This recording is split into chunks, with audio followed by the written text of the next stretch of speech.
Halo Ade, selamat malam.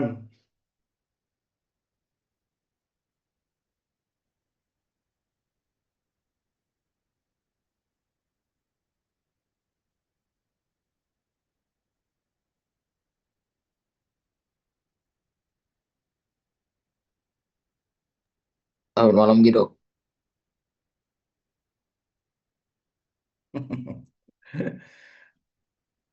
Ada yang nyaut nih. Selamat malam dok. Ya, selamat malam.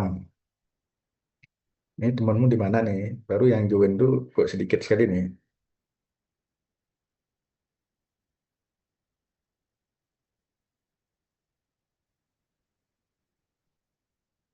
Oke deh ya, kita lanjut aja deh ya. Yang join hanya sedikit ini enggak masalah ya. Lanjut aja.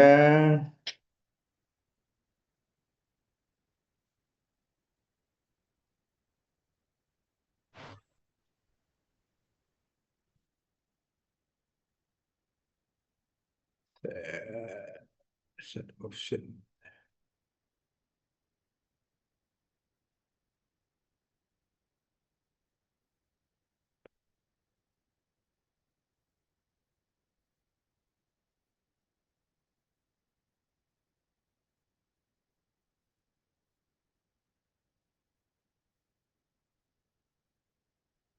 Hmm. Udah kelihatan PowerPoint-nya deh. Terlihat, Prof. Dah, oke ya. Malam adek ya. Kita ke pertemuan yang kedua ya, gangguan reproduksi hewan betina ya. Kemarin yang jantan, nah sekarang yang betina ya. eh Kalau ngomongin mengenai gangguan reproduksi yang betina itu nanti ada empat kriteria yang bisa menyebabkan kasus ini ya. Yang pertama itu eh, mengenai cacat anatomi ya, yang sering bersifat kongenital ya, yang bersifat menurun ya, atau orang bilang dikatakan bersifat genetik. Kemudian yang disebabkan karena gangguan fungsinya ya. Nah, kemudian kesalahan manajemen dan unsur infeksi ya. Nah, inilah yang kita bicarakan ya, empat penyebab kasus ya gangguan reproduksi ini ya. Nah, kemudian yang pertama mengenai cacat anatomi ya atau bersifat menurun ini ada beberapa kasus, misalnya ya. Yang pertama tuh apa yang disebut dengan hipoplasia ovaria, Dek. Ya, ini indung telurnya ya, hipoplasia ovaria ini ya. Ini telurnya kecil sekali dia ya, telurnya kecil dan saluran reproduksinya bisa unilateral atau bilateral ya.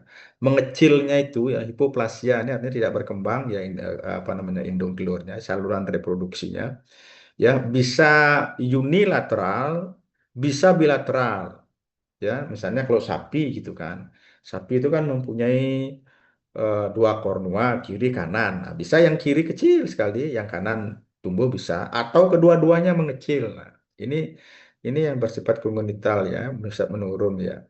Kemudian ada kasus yang disebut dengan agnesis ovaria ya, indung telurnya tidak terbentuk ya, ya tidak ada dia di indung telurnya ya.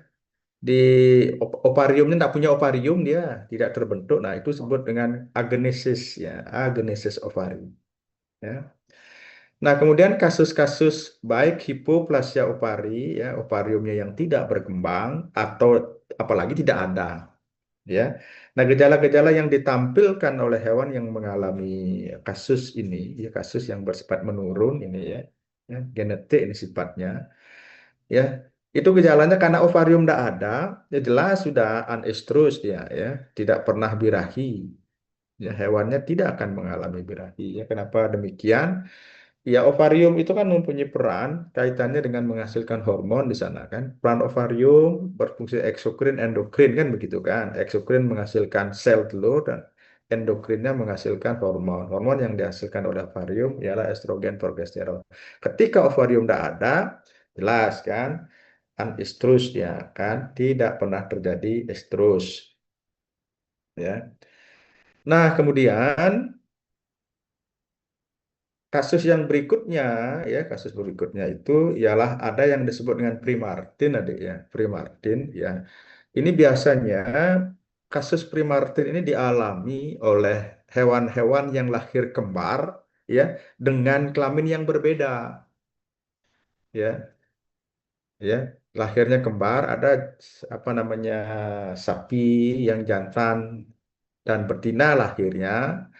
Ya, nah itu biasanya kasus yang terjadi ini proses apa namanya primartin ini kejadiannya hampir 92% mengalami abnormalitas pada saluran kelamin jantan, kelamin pada baik pada jantan maupun pada yang betina, Dek. Ya. Nah, ini proses primartin ini terjadi, ya, proses pengaruh terjadi pada proses organogenesis, Dek. Adanya migrasi hormon jantan melalui anastomosis vaskuler. Ya. Nah, ketika terjadinya proses organogenesis, pembentukan organ, adik, ya, karena dia sifatnya ada kembar jantan dan betina di sana, ya, ketika proses pembentukan organ-organ kelamin, ya, jantan maupun betina itu kacau hormon-hormon yang membentuknya, ya, hormon yang akan menjadi jantan bermigrasi yang ke betina, yang akan membentuk betina bermigrasi ke jantan gitu. Ya, nah itu melalui hormon jantan itu melalui anastomosis vaskuler, ya, artinya vaskularisasi, ya, yang saling berdekatan itu terjadi anastomosis, ya, ya, terjadi proses perembesan hormon, ya, ya. Nah, gejala-gejala dari Free Martin ini apa? Atresia vulva, deh, ya. Nah, biasanya yang betina itu vulvanya itu kecil sekali, ya. Nah, kemudian di vulva itu kadang-kadang ada bulunya nampak seperti kejantanan gitu, ya. Ya, tumbuh rambut kasar di sekitar vulva. Ya, kemudian pinggul, biasanya hewan-hewan jantan itu kan pinggulnya montok, itu pinggulnya besar. Nah, kemudian ramping pinggulnya seperti seperti apa namanya hewan jantan, ya, pinggulnya gitu, ya. Ya, kita biasanya bisa lihat ini vulvanya kecil, nah, malah tumbuh bulu banyak sekali di sana di seputaran vulva gitu kan. Kemudian pinggulnya ramping, gitu ya. Nah, kalau udah begitu, nah yang jantan juga begitu, deh. Yang jantan kadang-kadang alat kelaminnya tidak tumbuh dia, ya. Alat kelamin reproduksinya kalau dilihat testisnya gitu nggak karo-karuan, dia kecil, kadang-kadang tidak ada, ya, tidak ada skrotumnya kadang-kadang begitu. Nah, kemudian berikutnya ya cacat perolehan, adik ya. Yang pertama itu ialah cacat kongenital, ya, cacat anatomi, ya. Nah, judulnya itu cacat anatomi saluran reproduksi disebabkan karena cacat kongenital. Kemudian cacat yang berikutnya itu ialah cacat perolehan. Misalnya cacat perolehan itu terjadinya pendarahan pada ovarium, deh, ya, ovari hemorrhagi, ya. Itu pendarahan pada indung telurnya, ya. Kemudian ovaro-dorsal adesi, ya, terjadi proses pelekatan, ya, makanya sering disebut dengan kasus OBA, ini kan, ya. OBA itu ovaro-dorsal adesi, terjadi perlekatan, ya, antara eh, eh, bursa bursa dan ovariumnya, ya. Ini bisa bersifat unilateral atau bilateral, ya. Nah, penyebabnya ialah manipulasi yang traumatik, ya, pengaruh infeksi dari tempat yang lain. Nah, ini, ya. Cacat perolehan ini misalnya sering dilakukan, ya, ketika seorang dokter itu dokter atau seorang paramedik, ya, yang tidak legit artis di dalam melakukan palpasi ovarium, ya, kemudian ovariumnya mestinya harus perabaannya halus lembut gitu kan. Nah, kemudian kasar mainnya di sana, deh, ya, kasar mainnya. Nah, kemudian bisa mengakibatkan ovarium itu pecah, ya. Ovarium pecah, terjadi pendarahan. Nah, ketika terjadi pendarahan, maka ovarium itu, ya, lama-lama itu dengan bursa ovarinya itu nempel dia, ya, nempel dia, ya, seolah-olah ovarium terbungkus jadinya oleh bursanya gitu, ya, tidak bisa menghasilkan sel telur dia, ya. Ya, nah, pengaruh infeksi ya juga kan, infeksi, ya, infeksi pada saluran reproduksi, ya, misalnya pada tubanya naik ke atas infeksi, ya, kemudian ovarium dan bursa, ya, bursa ovarinya juga mengalami perlengketan, ya, cacat perolehan namanya kan. Nah, kemudian gangguan fungsional, deh, ya, gangguan fungsional itu organ reproduksinya tidak berfungsi dengan baik, ya, akibat gangguan. Nah, kasus-kasus yang kita golongkan ke penyebab gangguan fungsi itu misalnya ada yang disebut dengan siste ovarium, ya, subestrus dan birahi tenang, kemudian ada anestrus, kemudian ada yang disebut dengan ovulasi tertunda. Ya, nah, mari kita bahas satu-satu sekarang. Apa yang disebut dengan sista ovarium atau kista ovarium, orang yang menyebut kista ovarium, ya. Nah, apabila mengandung satu atau lebih follicle the graft, ya, namun strukturnya berisi cairan, ya, dan lebih besar dibanding dengan yang masa, dengan folikel yang masa. Ini penyebab gangguan ovulasi, ya. Nah, sistu ovari ini adik ya, apabila ada ada satu atau lebih folikel the graft, ya, anovulasi dia, adik, tidak bisa ovulasi dia. Yang semestinya kan kalau folikel the graft itu kalau masa subur, kalau profil hormonnya baik, ya, karena begitu folikel itu matang, ya, estrogennya tinggi, kemudian secara fisiologis kan harus diimbangi dengan LH yang meningkat kan, sebab feedback positif estrogen dengan LH. Ketika folikelnya degrad, estrogennya tinggi, harus disertai dengan LH yang tinggi, baru terjadi ovulasi dia. Nah, karena tidak terjadi apa namanya eh, tidak terjadi ovulasi, anovulasi folikel yang degrad ini, maka struktur yang berisi cairan di dalamnya itu apa namanya akan tertimbun cairannya deh ya, struktur yang berisi cairan ya lebih besar dibanding dengan folikel massa. Nah, penyebabnya ialah gangguan ovulasi dari endokrin karena rendahnya hormon LH, ya. Artinya folikel tersebut tidak bisa ovulasi dia. Nah, ini kasusnya disebut dengan sistu ovari, ya. Nah, predisposisinya yang bisa disebabkan karena herediter, ya. Bisa juga diturunkan. Ya. Nah, ada siste yang menjadikan folikel massa yang tidak berovulasi tetapi mengalami regresi atau mengalami luteinisasi. Nah, sehingga ya ukuran folikel itu meningkat. Adanya degenerasi lapisan sel granulosa dan menetap paling sedikit 10 hari. Ya. Sapi-sapinya jelas anestrus ada ya, anestrus ya karena di dalam kiste itu, ya di dalam kiste yang tidak berovulasi itu akan mengalami regresi atau mengalami luteinisasi dia. Ya. Ya, kiste yang besar isinya itu mengalami luteinisasi ya sehingga apa namanya ukuran folikel menjadi besar. Nah, kalau sudah luteinisasi ya, sel-sel lutein terjadi di sana kan menimbulkan terjadi hormon estrogen progesteron dia. Nah, maka sapi-sapinya tidak tidak jadi anestrus. Oh. Ya. Kemudian atau kadang-kadang kalau tanpa mengalami regresi atau tanpa mengalami luteinisasi, sistemnya itu diisi cairan saja yang penuh dengan estrogen, maka bisa mengalami kasus yang disebut dengan nymphomania dia. Ya, nah kalau nymphomania artinya hewannya kawin terus. Nah, ya. Kisto ovari ini biar nggak bingung ya, kisto ovari ini bisa nanti bisa bisa klinisnya deh, klinisnya bisa manifestasinya menjadi dua. Estrus, hewannya menjadi tidak estrus atau anestrus apabila kiste itu ya kiste ya folikel itu besar ya, nah kemudian tapi di dalamnya mengalami regresi dan mengalami luteinisasi. Nah, dampaknya apa? Anestrus dia. Ya. Tetapi kalau satu ya kasus yang lainnya folikelnya membesar ya, ada timbunan cairan estrogen yang tinggi ya tanpa mengalami luteinisasi, nah itu nanti gejala nymphomania dia, ya, karena estrogen yang tinggi, ya. Minta kawin terus dia terus, walaupun berkali-kali pun dikawinkan, terus mau birahi terus hewannya gitu, ya. Nah itu kiste, yang namanya kiste ovarium, ya.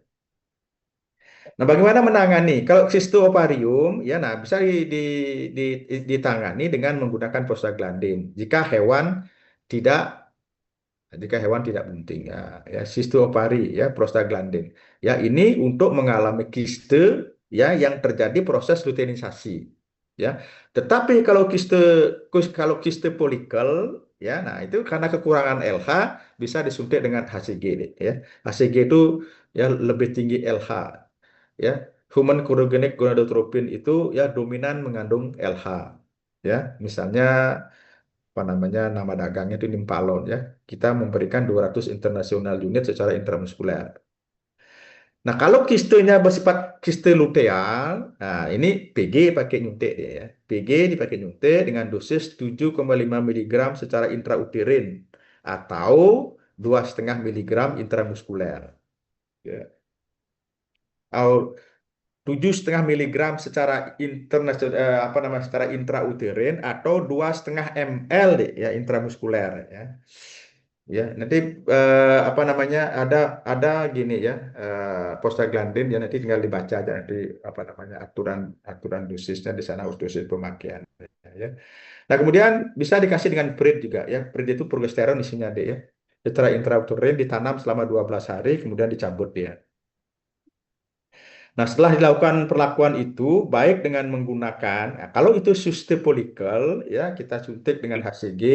Kalau sistem luteal, kita bisa paling praktis kita gunakan PG ya, prostaglandin ya 7,5 miligram intramuskuler atau 2,5 ml intramuskuler. Nah, biasanya dalam hitungan 25 hari hewannya sudah birahi kembali, gitu kan. Nah, di lapangan untuk mengetahui kiste ini, ya kita melakukan rektal, deh, rektal ovariumnya dilihat. Nah, tanya kasusnya terus ya. Kalau ovariumnya sudah membesar, ya folikelnya besar sekali, ya Pak Bebas pernah nih di RPH ya menemui kiste ovari yang bersifat kiste folikuler, ya. Itu apa namanya ovariumnya tuh sebesar bola pingpong loh deh. Yang semestinya ovarium itu paling besarnya tuh seujung telunjuk gitu kan. Nah, seujung jempol lah paling besar. Nah, ini menjadi kayak kayak bola pingpong besar. Nah, ini kiste, kiste, ya kiste yang kita golongkan ke kiste folikuler. Nah, kalau udah kiste folikuler pasti estrus saja terus gini hewannya nih. Nah, ini kekurangan LH. Ya, nah, tetapi kalau kiste luteal biasanya kistenya itu bisa kita bedakan dengan berapa deh. Besar dia ovariumnya, tetapi besarnya itu tidak fluktuatif dia, ya. Nah, agak kenyal dia, ya, agak katos dia, karena di dalamnya itu ada jaringan lutein dia, ya, terjadi proses luteinisasi dia. Nah, kalau gitu gejala yang ditimbulkan oleh sistem luteal ini tidak hewan tidak pernah stres dia gitu. Ya, nah kalau begitu kasih PG dia ya prostaglandin dia. Nah, kemudian apa yang disebut dengan subestrus atau birahi tenang ya, subestrus dan birahi tenang. Kalau subestrus itu ya birahinya berlangsung singkat, Adik. Ya, 3 hanya 4 jam saja disertai dengan pelepasan sel telur. Populasi dia ada ya, gitu, ya. Nah, kalau birahi tenang, sapi tidak disertai gejala estrus. Nah, namun ovulasi dia gitu deh. Ya, ini harus Anda harus bisa membedakan ini kan kapan kita menyebut subestrus dan kapan kita menyebut apa birahi tenang. Ya. Nanti di lapangan ada orang menyebut silent hit gitu kan. Silent hit itu birahi tenang dia. Kalau subestrus, estrus dia, tapi singkat sekali gininya waktu estrusnya. Ya, biasanya sapi itu rata-rata estrusnya biasanya 12 jam sampai 24 jam, Adik. Kalau kalau normal ya 12 sampai 24 jam dia estrus kelihatan dia estrusnya itu ya dengan gejala tiga abang-abang anget itu kan. Nah, tetapi kalau kita golongan subestrus birahinya cepat sekali, hanya berlangsung singkat ya 3-4 jam dan ini normal disertai dengan pelepasan sel telur, disertai dengan ovulasi dia gitu. Nah, kalau birahi tenang, sapinya hampir tidak melihatkan gejala estrus dia, Dek. Ya, tidak menunjukkan gejala estrus ya. Namun ada ovulasi. Ya, namun ada ovulasi dia gitu. Nah, biasanya untuk mengantisipasi ini, maka adik kalau adik terjun ke Simandri, adik ya, di Simandri kan ada peternakan ya, kelompok-kelompok Simandri itu kan biasanya kan dikasih betina itu kan range-nya kan 12 sampai 20 ekor biasanya Simandri itu kan anggotanya. Nah, itulah untuk mengantisipasi adanya kasus subestrus dan birahi tenang ini, maka di tiap kelompok-kelompok Simandri itu dikasih pejantan, adik.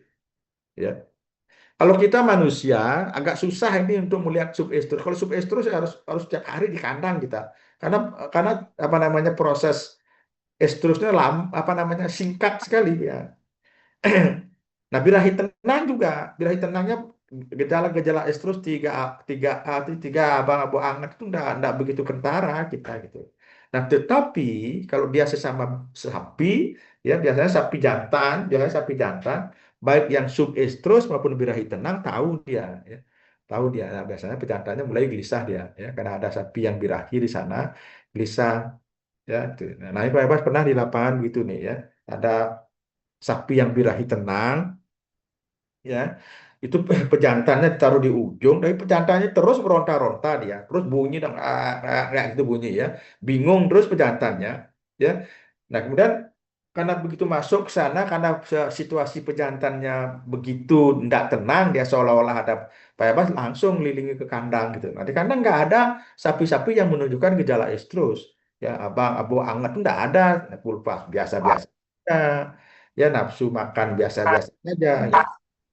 Nah, setelah kita lepas pejantannya, setelah kita lepas pejantannya, oh ketahuan bahwasannya oh ini sapinya. Nah, itu kita kita edukasi masyarakatnya. Ini loh Pak, ini besok kalau ada kejadian seperti ini, ya pejantannya nggak tenang begini Pak, ya. Nah, kemudian Bapak lihat apa namanya semua sapi betinanya tidak ada menunjukkan gejala-gejala estrus, nah lepas saja dia dituntun kemana dia arahnya. Nah, itu udah. Nah, itu gejala birahi tenang. Nah, kalau sudah begini, Pak, kita tidak bisa mendeteksi ini apa namanya, memang memang rendah sekali derajat estrusnya gitu.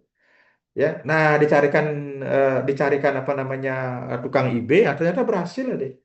Iya Pak, laporan Pak bener loh Pak. Oyan ini yang nggak birahi itu kita IB ternyata bunting loh Pak ya. Ini sekarang sudah 2 siklus nggak jalan dia siklusnya. Nah itu birahi tenang itu ya. Ya harus bisa bedain deh ya mana yang subestrus dan birahi tenang. Kalau subestrusnya estrus dia ya gejala birahinya kelihatan tetapi hanya singkat ya 3 hanya 4 jam saja kelihatan. Selebihnya enggak terlihat dia. Ya cepat sekali apa namanya menurun gejala gejala estrusnya ya. Nah, tetapi hewannya subur dia terjadi pelepasan sel telur. Ya penyebabnya rendahnya estrogen adik ya. Nah, itu dah yang menyebabkan yang berkait dengan estrus itu ya hormon yang berperan di sana itu ialah estrogen ya. Nah, bisa juga disebabkan karena defisiensi vitamin A ya, defisiensi kobalt ya dan berat gitu ya dan berat badan yang rendah deh ya BCS-nya ya body condition score sapinya agak-agak beragan sedikit kan kalau sapi berag itu ya otomatis kan ya derajat hormon estrogennya rendah dia bisa menyebabkan subestrus atau silent hit ya ya, nah biasanya pengobatannya ya agar agar gininya apa namanya derajat estrusnya menjadi berubah ya sesuai dengan penyebabnya tadi deh ya. Kalau memang itu disebabkan karena defisiensi karotin ya kasih vitamin A apa gitu kan diinjeksi dengan vitamin A. Kalau punya limbah-limbah apa namanya pertanian ya siapa tahu dibuat puriti ya ada wortel-wortel afkir gitu kan kasih aja sapinya makan wortel ya kasih kobalt ya. Nah, kemudian berat badan yang rendah ya jelas harus ditingkatkan ya Oh, body Bu, kasihan. harus ditingkatkan. Oke ya. Nah, pengobatannya ini di PG yang dikombinasi dengan gonadotropin bone releasing hormone ya. Gonadotropin releasing GnRH ini memang untuk memacu proses pertumbuhan dan pematangan folikel. Oke. Nah, kemudian ada kasus anestrus. Anestrusnya betina tidak menunjukkan gejala estrus dalam waktu yang lama ya. Nah, anestrus ini kita klasifikasikan juga, Dek. Ada yang disebut dengan true anestrus ya. Ya, tidak adanya aktivitas siklus dari ovarium ya, disebabkan karena rendahnya gonadotropin ya. Ini anestrus normal ini ya. Tidak ada aktivitas siklik dari ovarium ya, karena rendahnya gonadotropin. Kemudian ada anestrus gangguan hormon, dan tingginya kadar progesteron, ya, misalnya pada saat kebunting ini ya. Kalau saat bunting kan ini normal ini kasusnya, kan tidak estrus hewannya. Nah, kemudian ada anestrus kekurangan nutrisi. Nah, itu dah tadi yang masih berkait ya. Kalau nutrisinya apa namanya hewannya kurus deh, ya body conditionnya rendah, jelas kaitannya dengan hormon yang dihasilkan juga kan. Hormon. Sebab hormon-hormon FSH, LH ya ini kan merupakan hormon protein deh, ya glikoprotein. Ya, hormon yang disebut dengan hormon glikoprotein itu pembentuknya ialah kombinasi antara ya karbohidrat dan protein ya glikogen dan protein. Nah, ketika hewannya nutrisinya rendah ya jelas kan ya nitrogen nggak bisa membentuk FSH LH akibatnya ya akan terjadi hipoplasia pausus, agenesia, ini lah ya, ovariumnya akan tidak berkembang. Nah, kemudian anestrus karena genetik nih, ya.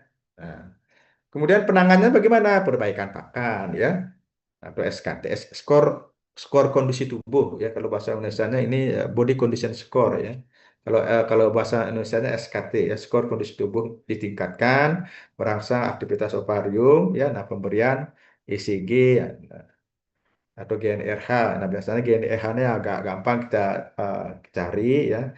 Ada namanya preparat yang disebut dengan gonadotropin itu kan. Gonadotropin itu kalau ada hewan-hewan yang mengalami gangguan ovarium yang tidak yang anestrus, nah itu biasanya kita suntik dengan GnRH, cepat sekali muncul estrusnya.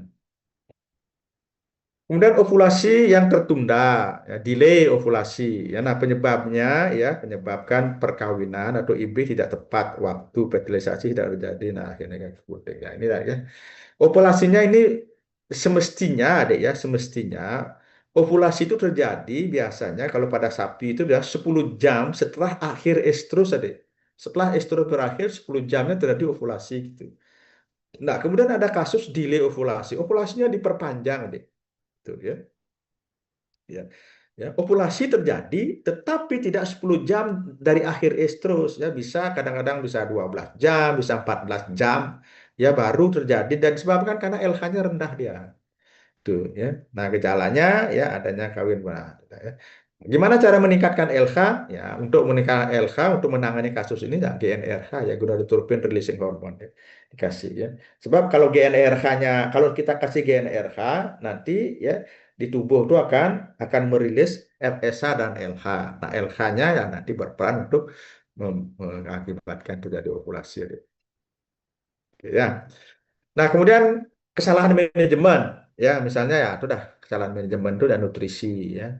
Sehingga kalau nutrisinya kurang, ya penurunan fungsi hipofisa anterior sehingga produksi dan sekresi FSH LH akan rendah, ya. Kemudian tidak cukupnya ATP, ya kalau sudah manajemen pakannya rendah, ya adenosin trifosfat ya sebagai sumber tenaga, ya dari sel, akan sel-sel tidak beraktivitas deh. Ya misalnya sel-sel yang menghasilkan FSH LH nggak berfungsi, akibatnya ovarium tidak berkembang, ya. Pengaruh lainnya ya pada saat ovulasi, ya misalnya transport sperma. Nah, ini adalah pengaruh-pengaruh lainnya yang berkaitan dengan proses transport sperma, ya, ovulasi, semua akan berpengaruh, ya, transport spermnya, apa namanya, fertilisasinya akan terganggu, pembelahan selnya, ya, sampai kelanjutannya sudah, ya. Nah, kemudian yang berikutnya adalah infeksi karena organ reproduksi, deh. Infeksi non spesifik, misalnya ada kasus endometritis radang uterus, infeksi organ reproduksi. Nah, kita golongkan sekarang infeksi non spesifik.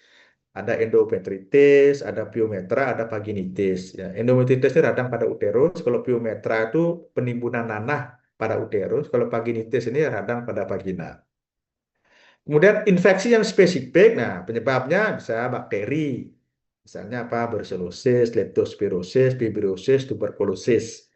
Ya, nah, viral misalnya infectious bovine rhinitis atau infectious vulvovaginitis. Nah, ini digolongkan ke dalam virus herpes, ya. BVD, ya, bovine venereal disease, atau BVD-MD, mood disease. EBA, ya, episodic bovine abortion, ya kan, penyebab viral. Protozoa trichomoniasis, Buka. ya. Nah, penyebab jamurnya ialah Aspergillus fumigatus. Nah, ini penyebabnya, penyebab apa namanya, infeksinya, ya. Ada kita golongkan infeksi bakteri, viral, protozoa, ya, dan jamur. Jamur yang paling berperan ini Aspergillus fumigatus, ya. Ini kalau orang di kampung itu biasanya tempat untuk ngasih makan makan apa namanya sapi di kampung itu pegedogan istilahnya. Kalau orang malas kadang-kadang apa namanya membersihkan pegedogannya biasanya di bagian bawah itu biasanya kan makanan-makanan yang tidak dimakan itu lembab kemudian berjamur dan nah kalau sudah kena aspergillus ini ya itu bisa menyebabkan gangguan pada saluran kelamin betina, ya. Nah, kemudian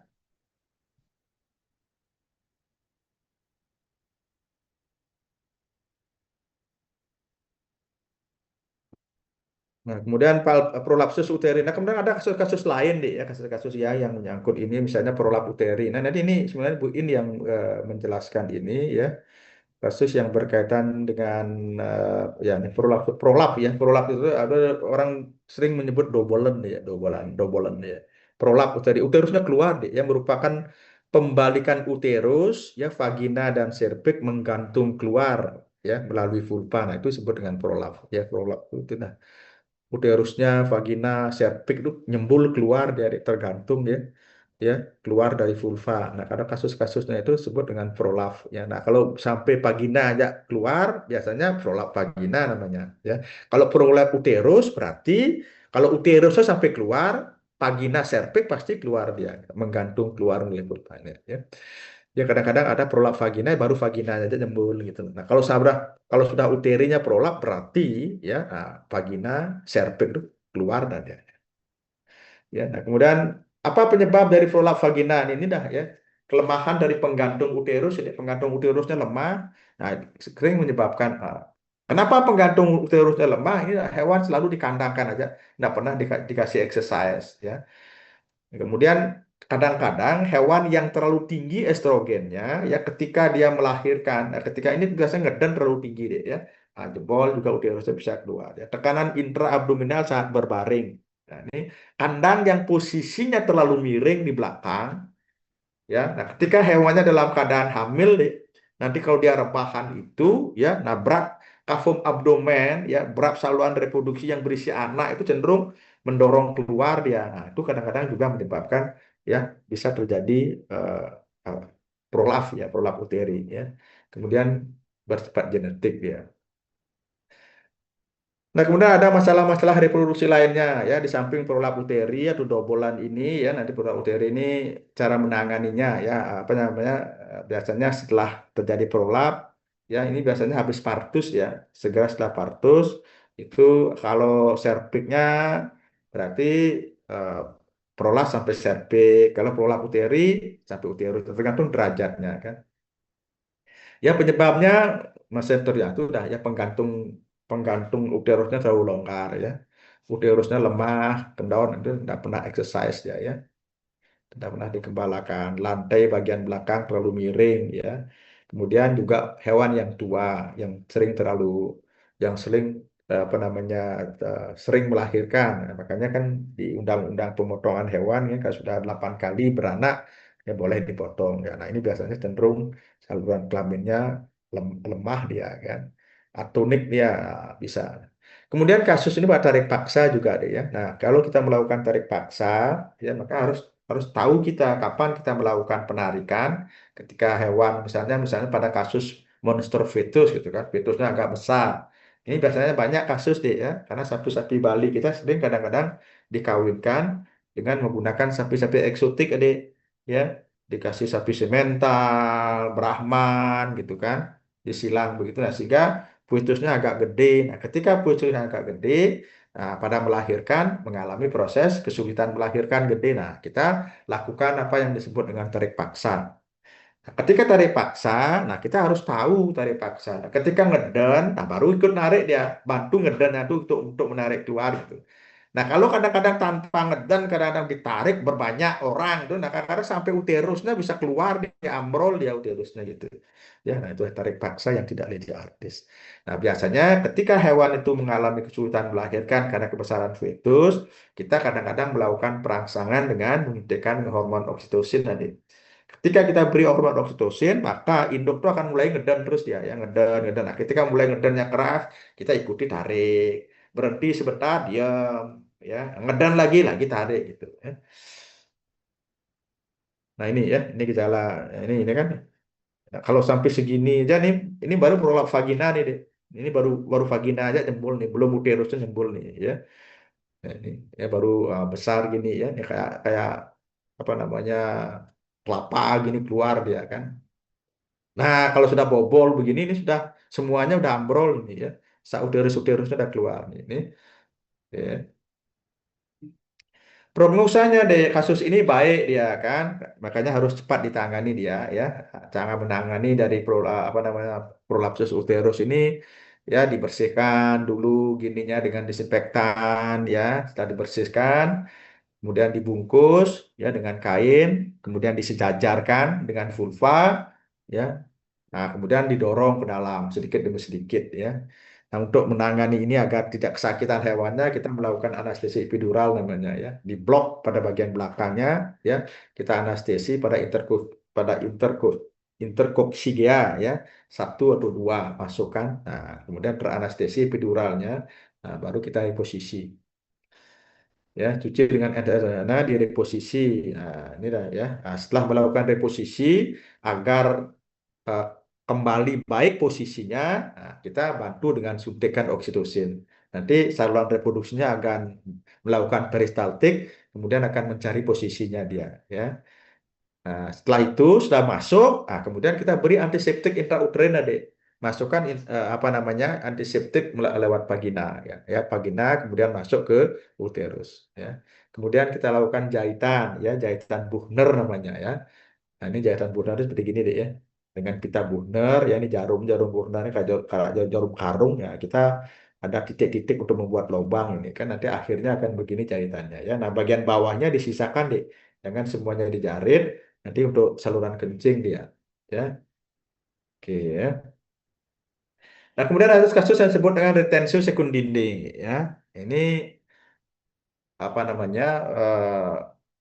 Plasenta tidak bisa keluar, adik ya, tidak bisa keluar setelah dia melahirkan.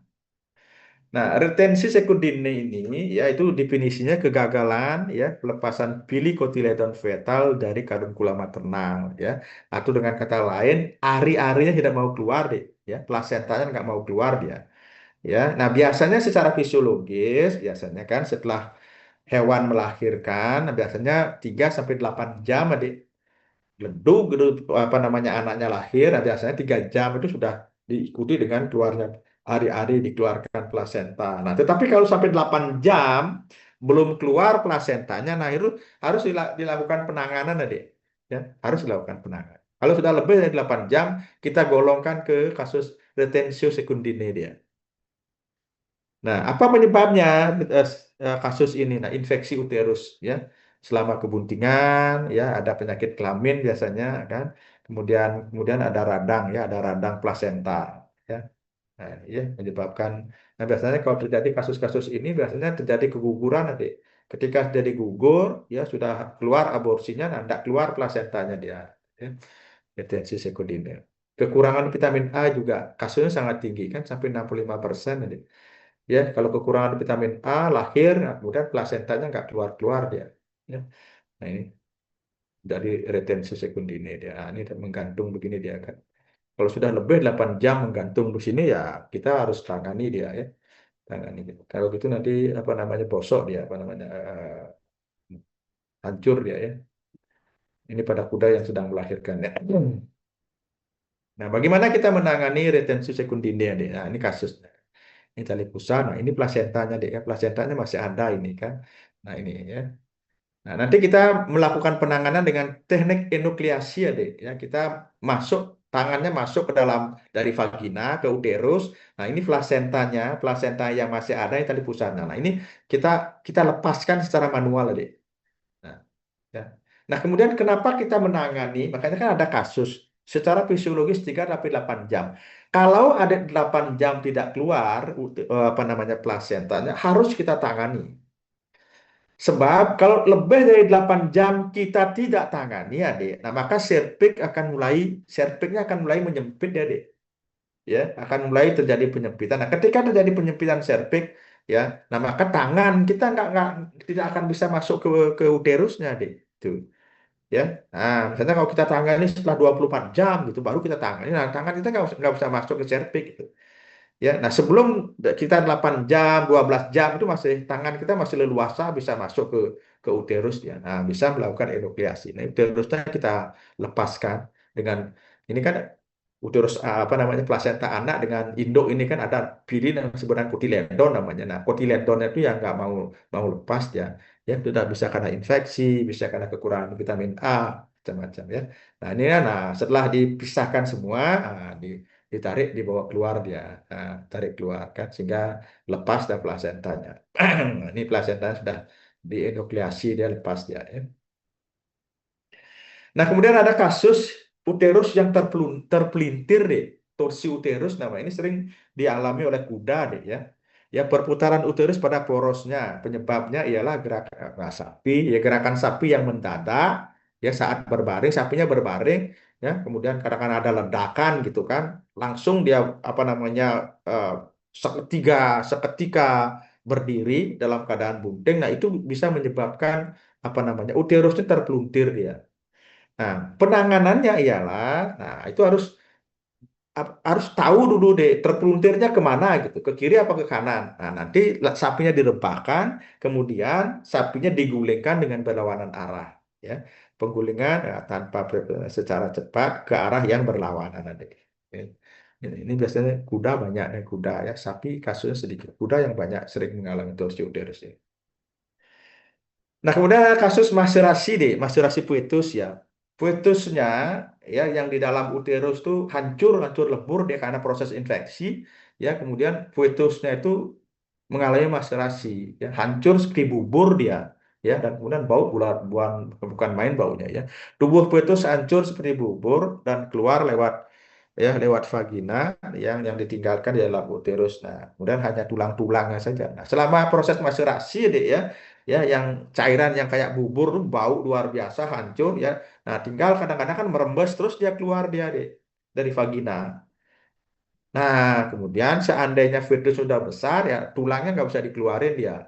Ya cairan-cairannya tuh keluar tuh merembes terus ya kayak nanah gitu. Nah, tulangnya yang masih masih tulangnya aja di uterus itu kasusnya disebut dengan maserasi ya. Maserasi itu kan kayak bubur ya kayak gini ya apa namanya nanah itu keluar terus nah, ya. Penyebabnya ya itu udah bisa terjadi infeksi dia, infeksi oleh Trichomonas ya. Pengeluarannya ya, nah, biasanya ini ya dikasih kalau sudah begitu prosesnya ya dikasih PG aja di prostaglandin ya. Prostaglandin dikasih nanti uterus akan melakukan kontraksi secara alami. Ya. Diharapkan bisa keluar nanti. Nah, kemudian ada mumifikasi fetus. Nah, fetus ini di uterus mati dia anaknya dalam uterus adik. Ya. Nah, kemudian setelah anaknya mati, kemudian diserap anaknya itu, Dek. Ya, diserap. Nah, sehingga ini kasusnya banyak terjadi pada gini nih, pada babi ya. Ya, fetus dalam uterus mati tanpa pencemaran, adik. Mati fetusnya, tetapi bukan karena infeksi dia, ya, bukan karena infeksi mikroba. Nah, kemudian karena bersifat septik dia matinya, kemudian diserap, nah sehingga fetusnya itu menjadi kering dan keras.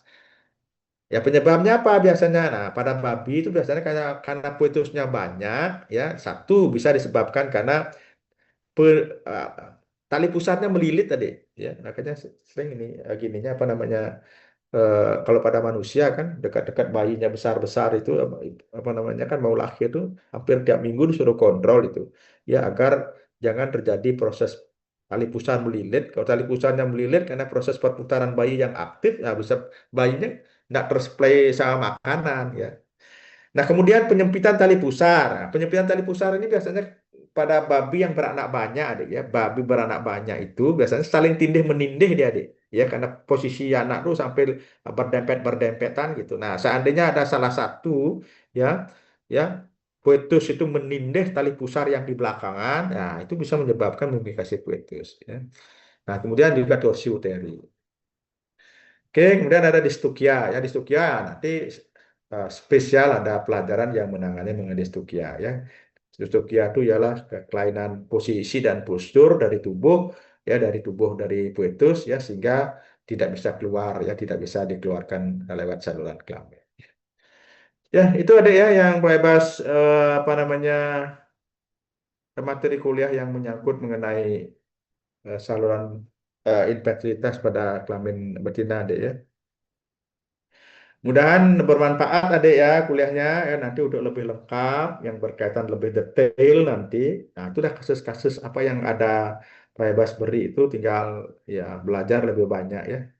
Dicari di search itu kan. Kamu di di AI atau di ChatGPT kamu cari infertilitas hewan betina gitu kan. Nanti kalau adik belajar mengenai spesifik mengenai hewannya, misalnya suka nanti siapa tahu mendalami anjing gitu kan, nah nanti ketik aja hewannya ya, infertilitas yang kasus-kasus infertilitas pada hewan betina, pada anjing betina gitu kan. Nanti keluar ada semua tuh ya. Intinya secara garis besar ya hampir sama ya. Pada hewan ternak juga siapa tahu ingin memperdalami kuda apa gitu kan, nanti emang spesifik dia eh, membahas mengenai integritas hewan betina ya. Oke adek ya, sekian ya kuliah hari ini ya. Mudah-mudahan ada manfaatnya adek ya. Ya, oke adek ya, selamat malam dan adek bisa live adek.